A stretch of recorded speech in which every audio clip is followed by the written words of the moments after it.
If you're wondering why the society you've lived in all your life feels as if it's being pulled from under you like a rug, it's because while you weren't paying attention, your wholesome values were quietly reclassified as ugly prejudices, and now you are the problem. You believe in free speech? No, you believe in hate speech, and now you're a criminal. You like democratic sovereignty? Then you're a xenophobe and a fascist. No platform for you. You want a secular society, you Islamophobic racist? You're spreading hate, and you better be using the right pronoun too, if you don't want to be excluded for the sake of inclusion. In short, there's no place for you or your kind in the bright new tomorrow we're building. Now that the minds of an entire generation have been thoroughly rinsed through a progressive education that hates Western culture and everything it stands for, and everything that you hold dear, there's been a climate change that you didn't see coming. The climate has changed against you and your privilege, and without wishing to put too fine a point on it, your presence is no longer required. The best way to destroy the foundations of a society is to teach its young people not to respect them.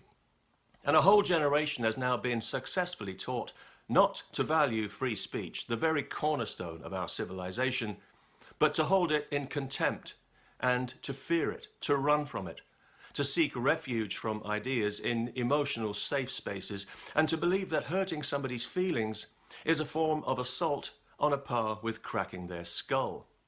This tyranny of feelings has been carefully nurtured to breed this infantile generation of emotional casualties, victims and crybabies, this generation of moral and political half-wits who can't wait to sign the next petition to shut somebody up or shut somebody down, never thinking for a moment that it could ever happen to them.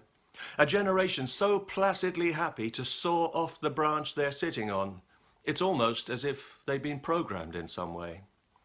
So if you think that you've got the truth on your side, you don't know what you're up against. The truth is incorrect and therefore inadmissible.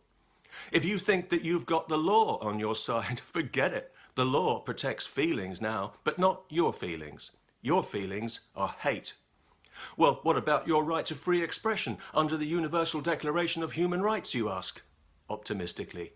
Nice try, but we both know that in the real world, human rights don't apply to the wrong opinions. Are you crazy? The wrong opinions are hate. You need to understand that when breeding the perfect captive society of self-policing petty censors, you can't afford to let somebody just come along and undermine it with a rational argument. So feelings outrank rational argument now. You probably noticed that when you were banned from social media. And rational argument, when it hurts somebody's feelings, is, you've guessed it, hate. You see, progressive moral righteousness can make up these rules as it goes along, because it's got itself on its side. So really, you can't win. They won't even listen to your arguments as they beat you down with their phony buzzwords. It's not about arguments or ideas anymore.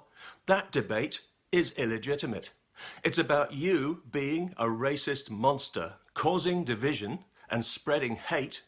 And it's about dangerous fascist throwbacks like you being aggressively purged from our society like a cancer. Just so you know what you're dealing with here, welcome to Progressive Utopia.